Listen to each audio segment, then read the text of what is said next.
good evening, everyone, and welcome to another round of sound. It's the #1 Cochran Sports Showdown, year number 26. We've moved on to another season, and we thank the Cochran family for sponsoring this program for all these years. And we have a lot to get into tonight. Of course, we'll get into Penn State against Notre Dame, and can they win it all in the national championship? But by far, the #1 topic tonight on the #1 Cochran Sports Showdown will be the Steelers and the collapse that continued last night at Acrisure Stadium. Here to talk about it is your panel. We have Jason Mackey, columnist with the Pittsburgh Post-Gazette. In the middle, it's Mike DeCourcy from the Sporting News and the Big Ten Network. Ray Fittipaldo, who covers the Steelers day in and out over the Post-Gazette. And Ray, I'm going to start with you because you are a grader, and you come out with a column every single week about grades. I know you're a tough grader, but you're also a fair grader. You gave something I don't know that you've ever given before, coaching an F- last night. Were you going to stop there? It could go to GHI. I once gave Matt Canada a Z because he put us to sleep with his game plan. But yes, F-. Listen, Mike Tomlin does not have any answers, Bob. It's 4 games in a row now. They are the 3rd team in NFL history to make the playoffs on a 4-game losing streak. Amazingly, the 1986 Jets actually won a playoff game, so we'll see if the Steelers can do that. But right now, Bob, they are a mess offensively. I thought the defense turned around a little bit in the 4th quarter last night, but nothing they're doing right now is working. I thought, honestly, that yesterday the game had very little correlation to the previous 3, other than it completes it advances the losing streak to 4 games. They were very competitive in the Philadelphia game until Najee Harris's fumble. They were going to take the lead if the quarterback Russell Wilson hadn't fumbled at the goal line, basically, in the Baltimore game. The Kansas City game was a mess, but this one was, he gave the coaches an F-. I thought maybe he should give them a withdrew, because I didn't think they were trying to win the game. I really didn't. There was a point in that game when it hit me that they seemed more interested in disguising everything they would do relative to the first playoff opponent as if it were an exhibition game. The only difference was that everybody played, but they ran 11 first downs that weren't part of the comeback attempt or the 2-minute drill at the end of the first half. And they ran on all 11 downs. Every time they had a first down, they ran the ball. But they've been doing that a lot. They have. I think it's predictable, Jason. Well, and that's not all Mike Tomlin. Some of it's Arthur Smith, and they've become, like you said, Bob, completely unpredictable, except if it's Cordero Patterson in the 4th quarter. One carry. We're going to be unpredictable there. They'll never see that one coming. I don't know whether they're in their own head. One of the things that drove me crazy last night about last night, the first game against the Bengals, they're throwing early on. They had success with that. All of a sudden, they scrapped that game plan until the 4th quarter. They didn't throw at all. They had success there. Other teams have had success throwing against the Bengals. Why they went away from that, I don't know. Late in the 2nd quarter, right before halftime, when Mike Tomlin decides that's the time to go for it, instead of punting it away and at least preserving those 3 points, ends up being a 2-point loss. I mean, we could go on and on about the questionable, curious coaching decisions. I wish I had a better metaphor, Ray, or something for the grading to build on that, but it just wasn't good. Well, when I look also, Ray, at the running back situation, I keep talking about Jaylen Warren, how he should be more involved, and yet he was less involved last night. And I'm not sure if it was just this game, whatever the case may be. They didn't have much success running at all. They kept trying to do it. Why only 6 touches for him in the run game? Yeah, I mean, at this point, Bob, it's not going to change. I think Najee Harris is a favorite of Mike Tomlin. That's one of his draft picks. Jaylen Warren's an undrafted free agent. They like him a lot, but I just don't think it's going to change. And if you look at it, they want to do this old school approach, right? They want to be physical. They want to run the football. They want to control the clock. But look at what Cincinnati did yesterday. 38 minutes, time of possession. 49 passes. They threw the ball all over the field. You don't have to run the ball to control the clock. You could do it in a short passing game. You can get first downs. They're just, I don't want to say they're behind the times, because I still think Mike Tomlin can win in this league, but they got to change some things up, I think, in the offseason. And I know they still got a game to play, but they got to start doing some things differently. Mike, let me ask you about Mike Tomlin and some of the things that people have been talking about, most notably how he hires assistant coaches. It's always his choice. He gets to hire whomever he wants, but there's been a lot made of no coaching tree branches. There's nobody out there going from him.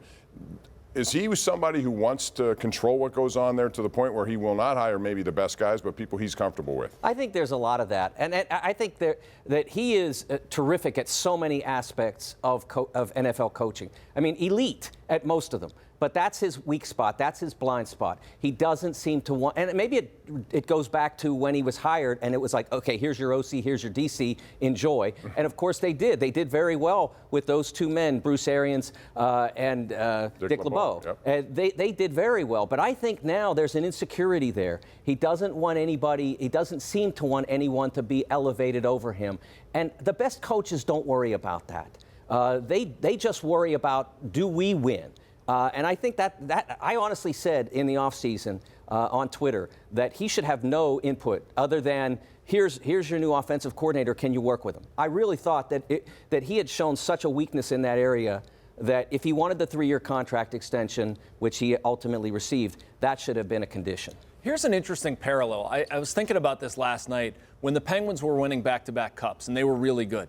Who was Mike Sullivan's right-hand man? His lieutenant, Rick Tocchet. And what did he do? Challenged him. Rick Tocchet could have been an NHL head coach. They didn't see eye to eye on everything. Rick Tocchet made Mike Sullivan and the Penguins better. Mike Tomlin could have had something similar. Maybe it was with Brian Flores. Maybe somebody coordinating the defense. I don't know why Mike Tomlin can't step back and take more of a CEO role, and he has to have a hand in it, and he can't entrust that to somebody who might be an NFL head coach, but it's been to their detriment. Yeah, one of the things I'm going to get into as we continue here, gentlemen, is the 2-minute drill at the end of the game. That, how it played out and why it cost the Steelers a chance to win that game. We're also going to get into Russell Wilson. Is he the quarterback of the future? What do they do? Some teams already figured that out, like Denver with Bo Nix. What should the Steelers do? And we'll also talk about that big matchup of the Steelers and the Ravens coming up next weekend, all right here on the #1 Cochran Sports Showdown. All right, welcome back. You know, it's funny how this goes. In the middle of the season when they're 10-3, things are good. People want to give out big extensions. They want to sign people to long-term deals and spend lots of money. George Pickens missed time, and because of it, he got better in terms of financial security, perhaps because people missed him. Now, everything's changed. So, Jason, let's talk about George Pickens. He has become a problem, and it's a problem that I wonder if it means down the road he's not going to be a Pittsburgh Steeler much longer beyond next year. Well, I mean, business-wise, Bob, what can they do right now? Do you think if they shop him, they're going to get a bunch of takers, if they're going to maximize value? I don't know. I think the rest of the NFL would look at it. I mean, I think George Pickens would have value. Don't get me wrong. I'm not saying he wouldn't. But, yes, it's a problem. The immaturity is a problem. Other people have seen it. We saw it on the field. Not only did he not perform against the Bengals, but you see him jawing at fans. There's just that too to much me was stuff. a big, those are red flags you heard about in college, and now here they are. You don't win with that stuff. I've been adamant, if he is fiery, even if he's maybe getting in somebody's face on the sideline, if he's upset that he's not getting the ball, I want people on my team that want that. I like the edge that he plays with. I don't like when it kind of goes overboard, and I think it's gone overboard far too much. I just don't know what the Steelers can do right now. They do have him under contract for another year. I suppose they can enter and take their chances on a lame duck year. I don't know what he wants on an extension, but if it's $30 million right now, I'm not doing it. I know that. Oh, there's no way I would extend him at this point. He just hasn't been reliable enough. He had opportunities last night to change the game. He did. And every one he failed. It's not his fault that they called that silly sideline pass on the second play of the game and they didn't get anywhere, but the rest of it was on him, including possibly the long-distance pass that was thrown on the final series. There were a lot of people who believed that he ran the wrong route, that he shaded the wrong route. He went the wrong direction as the ball was in the air. So everything that happened there, that's on him. I have problems with the sideline demeanor as well, but the main thing is, does he perform on the field? And in this case, he did not. Well, listen, if you think he's bad this year, what do you think he's going to be like in the last year of his contract if you don't extend him? He's an easier problem to get rid of. But Najee Harris, I thought a lot of people thought the same thing. He's been good. He's come in and he's done everything he had. He knew that he had to have a good season, right? If he's a problem next year, doesn't the value go down on the market? Which is why they traded Antonio Brown for a third-round pick before the draft. They traded Martavis Bryant, I believe, for a third-round pick before the draft. If you are going to go down that road and you don't know how he's going to behave in 2025 when he's on the roster, The prudent thing might be to trade him before the draft. Look, if you could get T. Higgins to sign as a free agent, I'm all for that. Free agency has to guide it. But there just aren't that many guys out there like that. I mean, you saw that this past offseason. They almost gave Brandon Ayuk the house, and Brandon Ayuk's an above average receiver. You need, if you're going to pay, it's got to be somebody elite. It's got to be in the draft. They got to invest a high pick in a receiver, maybe 2 in the top 4 rounds. All right, let's talk, Jason, about what happened at the end of the game. You got a head coach who's been around for a long time. You got a veteran quarterback, and yet he knew that he could not afford to do what he did, which was try to get extra yardage, put your head down, and he could have thrown it away. He could have done a lot of things, but he cost him a timeout and really some precious seconds. Why did it break down to that degree? I wish I had an answer, Bob. If I did, I'd bottle it and sell it. But we've seen it with Russell Wilson. I mean, it was similar to Philadelphia, where your eyes get kind of big. You know, he's trying to score. The prudent thing was to get down and live to fight another down. They didn't do that. We've seen it with Mike Tomlin and clock management. I'm not bringing up anything that people haven't heard before. I don't understand why it can happen. When you talk about Mike Tomlin's pedigree, all of the things he's done in the NFL, I think he's a very smart guy, but that's a blind spot for him. With Russell Wilson, I think it's a little bit the same thing. He can make a lot of the throws. I've actually been somewhat impressed with his athleticism, including last night, moved around a little bit, but that was not a time to do that. Get out of bounds, stop the clock. I don't understand why it went down that way. Yeah, I thought he had a legitimate chance. It wasn't an automatic he was going to get out, but he had a legitimate chance to get out there, and instead he turned upfield and took on the tackler. That baffled me. The obvious play for a guy who's playing high school football would be to get out of bounds. This guy's got a Super Bowl ring, played in another. He's a Hall of Famer, and he didn't understand that he needed to run straight to the sideline. I'm absolutely at a loss. It was a bad moment for Russ, but I want to go back to the first half and the way Mike Tomlin mismanaged at the end of the first half. Guys, they lose 19-17 by 2 points. They handed the Bengals 3 points right before halftime. I think that's what, in the end, you know, there's probably a couple of things that you could point to that lost that game. I thought that was the biggest factor. I thought he totally mismanaged the end of the first half. If you punt there, he mentioned the Bengals have 3 timeouts. Trust your defense to stop somebody. But even if you get a decent punt, just to the 20 or the 15, they're not going to go down and score, and you're only behind by 3. But if you're going to do it, you should be able to get a yard. Well, that was his, right? Wasn't that his answer? Didn't he say if you don't get a yard, you shouldn't? Well, yeah, but if you can't stop them from the 20 going 70 yards with 50 seconds, then you don't deserve to win either. All right, I'm going to get into Russell Wilson. Ray, on you. You know, a lot of people, again, when they were 10-3, things are going well. People said, okay, he's going to get 3 years, $100 million, maybe more. So now you have to let these things play out. And this includes next week's game. And if they win, there could be another. I get all that. Yeah. But as you sit here right now, what's your stance on Russell Wilson? And is he their answer? He isn't a long-term answer, but is he the answer they're going to utilize next year? I could still see him as a bridge quarterback, but now you do it at your price. You don't do it at his price. And if he has a higher price, you move on to Justin Fields as your guy. I always thought that the cap was $25 million.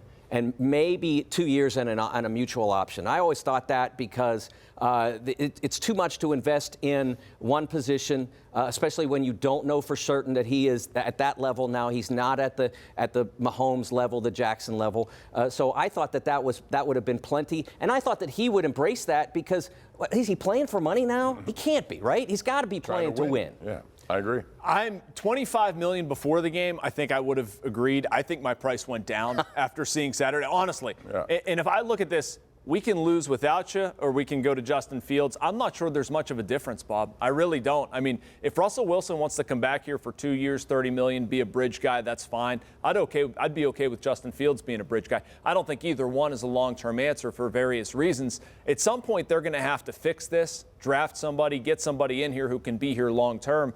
And I mean, honestly, watching what I watched last night, I'm more intrigued by Justin Fields. Just see what it is. Yeah. If it isn't good, it's not like you're winning in the playoffs anyway. It's not like he's dragging down the whole operation. That leads to another question, which we will tackle, and that is why didn't Justin Fields get one snap last night at all? And should he get more as they move ahead? It's the Ravens next up. We're going to talk about that matchup coming up next right here on the #1 Cochran Sports Showdown.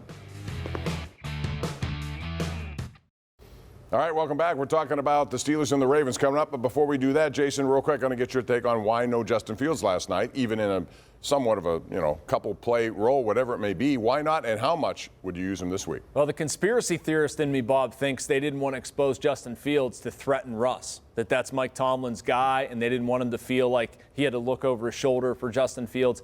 This week, I wouldn't start him. I don't think that's where the discussion is. Would I play him? Absolutely. It was very conspicuous, strange that some of these short yardage situations, they didn't go to Justin Fields. There were several times. Even the 4th and 1. I would have put him in the game just to be ready for the playoffs in any possible scenario. Hasn't played in a while.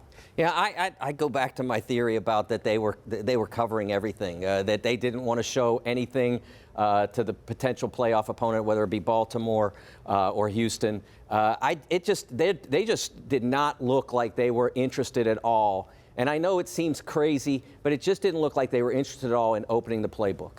Other than the one pass to George Pickens in Cleveland, all they've done with him is line him up at quarterback and have him run. To me, they missed a real opportunity. Line the guy up at receiver, line him up at running back. To me, they needed a creative mind like a Ken Wisenhunt or somebody who was here when Cordell was here, going back in the day, Chan Gailey, who can get creative, put him in different spots, even with 2 quarterbacks on the field. They never did that. They're not going to do it now. Right. So I just feel like they missed the boat there. All right, let's talk about the game itself. Mike, I'll start with you on this one. The Steelers are going to be heavy underdogs. We know that. What can they do? I know the rivalry is such that the Steelers have had the better to play in the postseason. I think they've met 4 times. They've won 3. This is a different situation, though. You got a quarterback who I think is really feeling like he has arrived, and you got a running back who they can't stop. 1,900 yards, and he doesn't win the rushing title. How do they win this game? Well, they have to basically go back to the playbook that they used in the victory at Acrisure. They have to control the game. And, again, you don't have to control the clock by running the ball, but you're going to have to run the ball more successfully than you had. But there's no question they have to be able to pass the football better than they did in any of the past 4 games. They did not pass aggressively. Their routes were not interesting or creative. And if they don't have that, they don't have any chance because they're not going to win this game 18-16. I mean, no. that was a fortunate, 6 field goals is not going to do it this time. It's tough to present an argument, Bob, for why the Steelers will win, but I guess I would go with this. They have had success against Lamar Jackson in the past, and if they're able to somehow generate a pass rush, force him to get rid of the ball earlier than he would like, frustrate him, maybe some of those previous demons. I think he's past them, by the way, if we're being honest, but force him into some of those mistakes. But I don't know if it's tough to see given how the Steelers look right now on the back end. Their secondary's banged up. They're not very good to begin with, but frustrating Lamar Jackson would be about the only thing I could come up with. Well, they did sack Burrow 4 times, and their defense bend a lot, not break. But, man, the first drive yesterday, I'm sorry, but what do you do if you're them? Listen, there are players in that locker room, skill position players, who want more on their shoulders. The coaches haven't listened to them at this point. But to me, I go back to the offseason. Why did Cam Hayward have dinner with Russell Wilson, T.J. Watt, Minka? Why did they all want a veteran quarterback? To me, it's putting the game on his shoulders. He's been there. He's done that. Let him throw the ball. Let him control the game like he did a month ago in Cincinnati. And if you go out swinging like that, then so be it. But if you go out doing what you've been doing, I think there's going to be a sour taste in a lot of people's mouths. Okay, yes or no answer. Will they win on Baltimore? No. I don't think they will, but I think they can. Absolutely not. He doesn't think they F-, can. another one coming up. Oh, my. All right, when we come back, we're going to talk about Penn State. Can they win not only once but twice? 2 games left, potentially, for them in the college football playoff. That's next. All right, Penn State has a chance here against Notre Dame. They had 2 wins. Can they make 2 more? Ray, I'll start with you on this one. They have Notre Dame, and if they win, could be Ohio State. Can they win that game, too? Listen, Notre Dame is really injured. They've done a heck of a job to get to where they are now. To me, when I break that game down, I think Drew Aller is a better quarterback than Leonard, although I really like his grit. I think he's a good player. So, yes, I think they can do it this week. I have my doubts that they could beat Ohio State in a championship game. Yeah, I feel the same about the Ohio State game, but I think they have to put a lot of pressure on Leonard with the rush, and that's a huge component for Penn State. And I like how creative James Franklin has allowed the offense to be. Since the Ohio State game, they've opened everything up. They've used a lot more invention on offense, and it's really worked for them. I don't see them beating Ohio State because Ohio State is their offense has become just so powerful. But again, that pass rush could matter. But if they happen to get Texas, that's a game I think they could win. It's the line of scrimmage for me, Bob. Penn State did a fantastic job with Ashton Genty of Boise State. I was really impressed by that, controlled the line of scrimmage. And Katron Allen and Nick Singleton have been vastly different and a lot better than they were in that the Ohio State game. They've been really on a roll lately. I think they can win the first round game. I think they can give Ohio State a run for its money. Yeah, I think they can win both. In fact, I'm going to say that. I think they could win both games, and Penn State will be a national champion. And how about that, all those people who didn't want James Franklin to be back? If that happens, you don't have much of an argument. All right, let me tell you about something that you should look into, and that's if you're looking for a new vehicle. We got the place for you to go. Don't settle for anything less than #1 Cochran's Kia's clearly better car buying experience. Enjoy exclusive clear-cut pricing where you get their most competitive offer up front. You can also take advantage of exceptional lease and finance rates and choose from a lineup of nearly 200 new models. You don't see that too much these days. Experience clearly better car buying at #1 Cochran Kia, in-store, online. Do it both at cochrankia.com.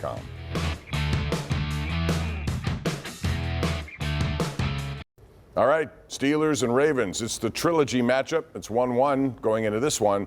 Baltimore will be heavily favored. Jason, high or low scoring game? What do you anticipate? I think it's going to be high scoring on one end, Bob. I don't know about two ends. I'm going to go with 27-13 if you make me give you a score. Okay. Yeah, I think it will be close. I'd say closer to 21-17 in favor of Baltimore. Ravens, without Zay Flowers yesterday, scored 35 points. I got the Ravens 38-17. Ooh, big one. 21-point gap. And Zay Flowers would be somebody we'll be watching all the way through because he is a very good player who injured his knee in that game yesterday. So we don't know about if he'll play or not, but if he gives it a shot, it could be trouble for the Steelers. Thanks for joining us. We'll see you again next Sunday night. Have a good evening.